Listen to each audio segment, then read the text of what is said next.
मोल concept को समझना बड़ी आसान है। इसको हम इस बात से समझ सकते हैं कि अगर मार्केट में अगर 1 दर्जन कोई सामान लेने जाते हैं तो आपको 1 दर्जन में 12 पीस दिए जाते हैं। मान लीजिए आप 1 दर्जन कोई सामान लेते हैं, मान लीजिए आप 1 दर्जन केला लेने जाते हैं तो उसमें आपको 12 पीस काउंट करके दिया जाता है। यानी कि 1 दर्जन में 12 पीस, यानी कि कहा जाए कि 1 दर्जन में पदार्थ की मात्रा निश्चित है 12 पीस। वो आपको 1 दर्जन में 12 पीस देगा। ठीक है, ये क्या है, एक मेजरमेंट का यूनिट है, यानी कि नापने का तरीका है। ऐसे ही जब हम पदार्थों के परमाणु स्तर पर, अणु स्तर पर जब उनके पदार्थ की मात्राओं की गणना करते हैं तब हम वहां पर मोल यूज करते हैं। मोल एक तरीका यूनिट है। पदार्थ की मात्रा को हम मोल यूनिट से मेजर करते हैं। पदार्थ की मात्रा को हम मोल यूनिट से मेजर करते हैं। ये एक एसआई यूनिट है, ये भी आप माइंड में रखिएगा, ये एक एसआई यूनिट है। अब सवाल ये उठता है कि सबसे पहले मोल वर्ड है कहां से, मोल किसने सबसे पहले बताया कि हाँ इसे मोल ही कहा जाएगा। तो ये एक्सपेरिमेंट था 19वीं सदी में, 19th सेंचुरी में। 19th सेंचुरी में एक वैज्ञानिक थे जिनका नाम था ओस्टर्ड। क्या नाम था उनका? ओस्टर्ड। ओस्टर्ड एक एक्सपेरिमेंट कर रहे थे। उनका एक्सपेरिमेंट यह था कि उन्होंने 2 अलग अलग गैसों का समान टेम्परेचर अवसर पर उन्होंने आयतन मेजर किया, समान आयतन पर। तो उनके अंदर मौजूद अणुओं की संख्याओं को उन्होंने समान पाया। कहने का मतलब, मान लीजिए अगर हम 1 लीटर लेते हैं ऑक्सीजन के अणु, यानी कि 1 लीटर ऑक्सीजन लेते हैं और हम लेते हैं 1 लीटर नाइट्रोजन, तो उन्होंने ये पाया कि 1 लीटर ऑक्सीजन में और 1 लीटर नाइट्रोजन में इन दोनों के जो अणुओं की संख्याएं हैं, इन दोनों के अंदर जो अणु मौजूद हैं उन अणुओं की संख्याएं क्या है, आपस में इक्वल है। इसीलिए वहां पर उन्होंने सबसे पहले मोल वर्ड यूज किया। मोल का मतलब कहा जाए तो एक कोई कहता है कि लैटिन वर्ड है, इसका मतलब होता है ढेर। तो हाँ आप कह सकते हैं, मतलब ये हम पदार्थ की मात्रा को मेजर करने के लिए कहते हैं। अब सबसे पहले आप ये समझ लीजिए, जैसे 1 दर्जन में 12 पीस होता है, वैसे 1 मोल में कितना हो सकता है। तो ये होता है आपका 1 मोल में 6.022140076, ठीक है, इंटू 10 पे 23।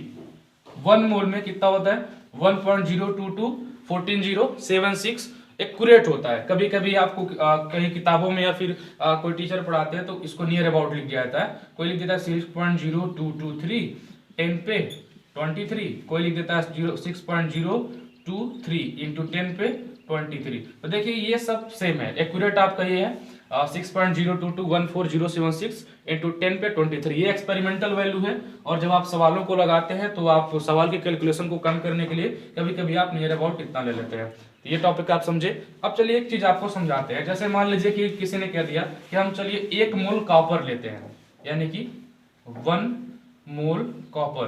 तो 1 मोल कॉपर में कितने परमाणु उपस्थित होंगे, तो 1 मोल कॉपर में हमारे परमाणु उपस्थित होंगे 6.023 10 पे 23। यहां पर भी देखिए हम 23 ही ले रहे हैं, ठीक है। तो देखिए कहने का मतलब ये हुआ कि 1 मोल कॉपर में भी उतने ही परमाणु उपस्थित होंगे। अब ऐसे ही आप ले सकते हैं 1 मोल कार्बन डाइऑक्साइड ले सकते हैं। तो 1 मोल कार्बन डाइऑक्साइड में भी 6.023 और 10 पे पावर 23 अणु उपस्थित होंगे। ये सब क्या है, यहाँ पर देखिए पदार्थ की मात्रा निश्चित रहेगी। अगर मोलों की संख्या निश्चित है तो पदार्थ की मात्रा, यानी कि उनके अंदर मौजूद अणु हो चाहे परमाणु हो, एटम हो चाहे मॉलिक्यूल्स हो, उनकी संख्या वैसा निश्चित होगी। अब वैसे मान लीजिए कोई कहते हैं कि 1 मोल आयन, 1 मोल आयन सोडियम आयन में, तो कोई भी आयन हो प्लस कोई भी मान लीजिए हाइड्रोजन आयन हो, चाहे आपका लिथियम आयन हो, चाहे सोडियम आयन हो, कोई भी आयन हो, अगर उसके मोलों की संख्या समान है, एक ही मोल है, तो उसके अंदर हमेशा उसके अंदर मौजूद जो आयनों की संख्याएं होंगी वो हमेशा समान होंगी। देखा आपने कि 1 मोल सोडियम आयन में भी 6.023 × 10⁻23 आयन मौजूद है। वैसे ही मान लीजिए कोई कहता है कि 1 मोल इलेक्ट्रॉन में, 1 मोल इलेक्ट्रॉन में कितने इलेक्ट्रॉन मौजूद होंगे, तो आप कह सकते हैं कि 6.023 इंटू 10 पे 23 आपके इलेक्ट्रॉन मौजूद होंगे।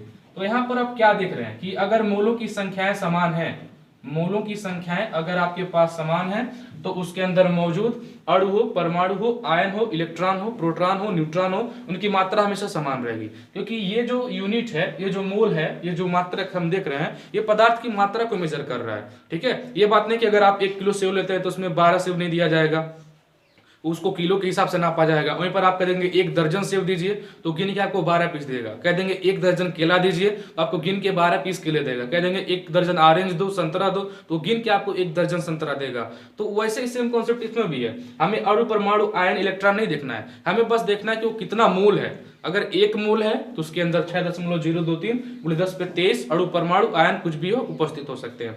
चलिए एक सवाल करते हैं कि मान लीजिए आप 1 गिलास पानी पी रहे हैं, तो उस 1 गिलास पानी में आप पानी के कितने मॉलिक्यूल पी रहे हैं, कैसे पता लगाएंगे? एक छोटा सा आपको न्यूमेरिकल करके दिखाते हैं। जैसे मान लीजिए आपको मोलों की संख्या पता करना है कि किसमें कितने मोल हैं। ठीक है, आपको क्या पता करना है? मोलों की संख्या। तो एक एक आपको फार्मूला लिख लीजिएगा, मोलों की संख्या आपको निकालना है। सबसे पहले आपको लेना पड़ेगा पदार्थ की मात्रा, और ये पदार्थ की मात्रा आप लेंगे ग्राम में। ठीक है, और इसको डिवाइड कर देंगे आप, इसके नीचे आप लिख देंगे उसका मॉलिक्यूलर वेट, या फिर आप कह सकते हैं अणु भार। तो हम निकालने वाले हैं पानी का। मान लीजिए पानी का निकालना है, और पानी का दे दिया है 18 ग्राम, और 18 ग्राम हमें पता करना है कि कितने मोल होते हैं। ठीक है, तो कहा जाए 18 ग्राम पानी का पता करना है तो हमें मोल निकालना है। कहाँ पे लिख देंगे? मोल बराबर पदार्थ की मात्रा 18 ग्राम। अब हमें क्या पाना है? H2O का अणुभार। H2O का अणुभार निकालना बड़ा आसान है। सबसे पहले आपको हाइड्रोजन और ऑक्सीजन, इसमें से दोनों का पता होना चाहिए। हाइड्रोजन का जो एटॉमिक वेट नियर अबाउट होता है 1 होता है, और ऑक्सीजन का कितना होता है? 16 होता है। ठीक है, यहाँ पर कितने हाइड्रोजन है? 2, यानी यहाँ पे लिखेंगे 2, और इसका वेट कितना होता है? 1 प्लस एक ऑक्सीजन कितना है? 1 है, और इसके कितना होता है? 16। इसको आप सॉल्व करिए, 2 × 1 = 2 प्लस 16 × 1 = 16, कितना मेरा 18। यानी कि जो H2O का एटॉमिक वेट हमने निकाला, अणुभार निकाला, मॉलिक्यूलर वेट निकाला, वो कितना है? अब मॉलिक्यूलर वेट कहिएगा, एटॉमिक वेट मत कहिएगा। मॉलिक्यूल का मतलब ही होता है अणु। ठीक है, इसका अणुभार कितना निकाला हमने? 18। तो क्या करेंगे? इससे हम 18 से डिवाइड कर देंगे, कितना आ गया? 1। यानी कहा जाए कि 18 ग्राम पानी 1 मोल के बराबर होता है।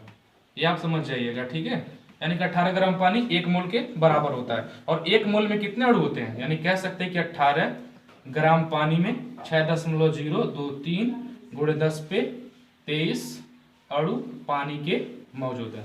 ठीक है, अभी एक्सपेरिमेंटल वैल्यू जो होता है 18 ग्राम नहीं होता, नियर अबाउट 0.05 ग्राम होता है। ठीक है, लेकिन हम यहाँ पे 18 ग्राम रख के निकाल सकते हैं। उम्मीद है मूल कंसेप्ट के बारे में आपको ये जानना बहुत अच्छे से पसंद भी आई होगी, आप इससे बहुत कुछ सीखे भी होंगे। अभी जो मूल कॉन्सेप्ट के ऊपर जो जितने भी न्यूमेरिकल्स हैं, सवाल हैं, इसको हम नेक्स्ट वीडियो में एक अलग सा वीडियो बना करके उसको अपलोड कर देंगे। अब मिलते हैं नेक्स्ट वीडियो में, तब तक के लिए जय हिंद।